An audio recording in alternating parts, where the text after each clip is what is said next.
Hey, welcome back. I got a little Christmas present for my knives. I got the Atoma diamond plate stones for the holidays. A little present for myself and my knives.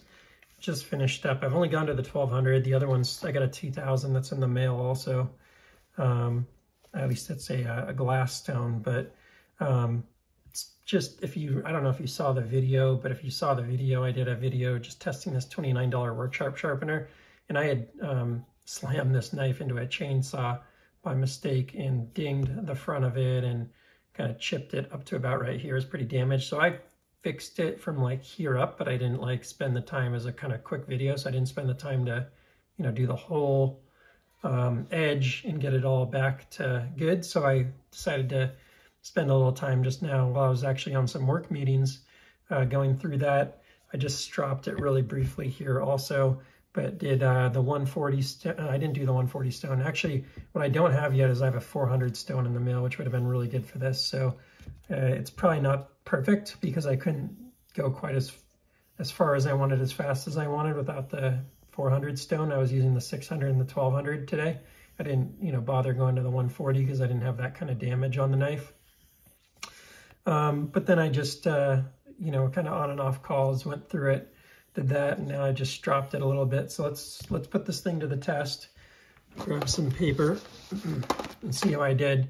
One of the things I really emphasized on this sharpening, and I'll just show you, it's not perfect because again, I was kind of working while I was doing it, but I'll show you the edge I got out of it. So that's a 1200. You go to 2000, 5000, you're going to get more of a mirror polished. Let me clean this a little bit here.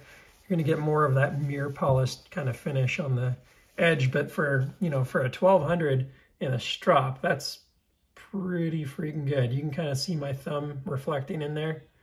I mean, that's a pretty mean edge right there. That's better than you're going to get most factory edges, short of like a Rockstead or something like that.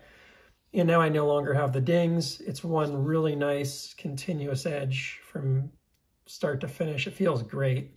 But let's put it to the test. And, I talk a lot of shit about, I shouldn't say a lot of shit, but I certainly hold, the companies that I buy my knives from accountable for putting a good edge on them. So let's see if I did a decent job here. And one of the things that I'm going to test is also if it's a good edge for the whole extent of the blade. So let's just start with the back, which is always a little harder to get the back and the front. You have to be pretty intentional on that. And then we'll do the front. Awesome. Middle, of course, is pretty easy. And then we'll just do a little quick one there.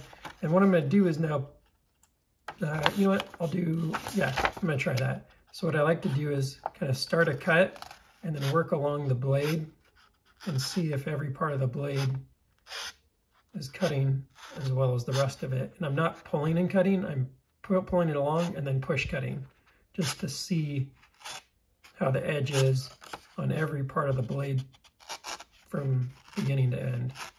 And it feels like the whole thing here is doing quite well. And then I'll do, a little Neves Knives special here.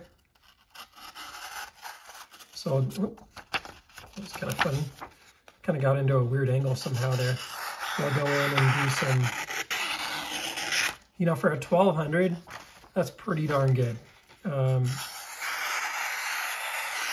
It's one thing if you're going to a 2000 or a 5000, but for a 1200, that is pretty fantastic. Let's see if we can get that with the tip too. Because again, that's a little harder to get the tip just right. I had a little hiccup there, so maybe up on the tip, it may not be quite as perfect. You may need a little extra work. Looks pretty darn good though. It may just been like that the paper is getting a little thinner and harder to hold itself. I think that's what's going on here. Yeah, I think this is just starting to bend a little and then not working quite as well, but overall, pretty darn good here. Cannot really complain about those results. Now I'm just playing around, but very good. These are not cheap.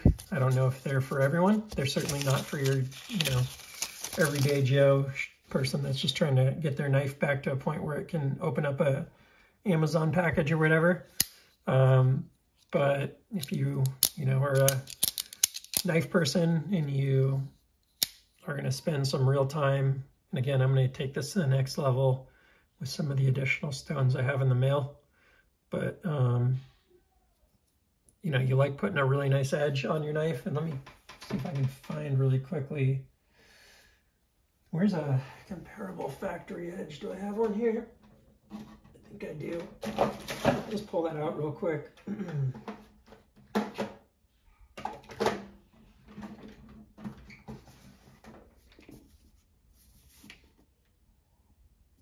There we go. Also Haas 10A. It's a different blade shape, but you'll be able to really see, I think, the difference of the edge. And actually, Demko does a phenomenal edge.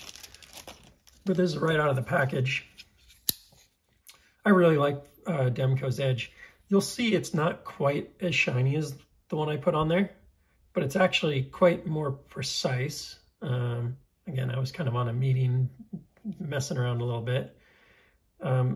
It's got some nice bite to it. If I were to guess, it's probably like a 800 grit edge, but I don't know for sure. Maybe a 600 even. But you can see the difference in the look on the edges there. So, you know, I'm definitely past that factory edge on polish look, at least.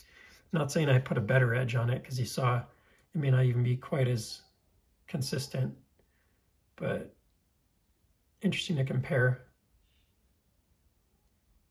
The Demko factory edge is really good, though. I mean, really, really good. So grab another piece of paper out real quick.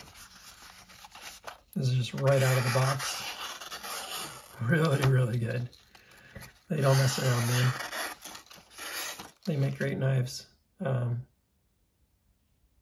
that's pretty impressive. But you can definitely see the difference there. So, hope that was fun. Please like, subscribe, put in the comments anything that you might think I may have missed. And I plan on continuing to do some more focused testing. Maybe some videos. I'm still like a little hesitant to do sharpening videos because I feel like I'm very distracted. I'm trying to talk while sharpening.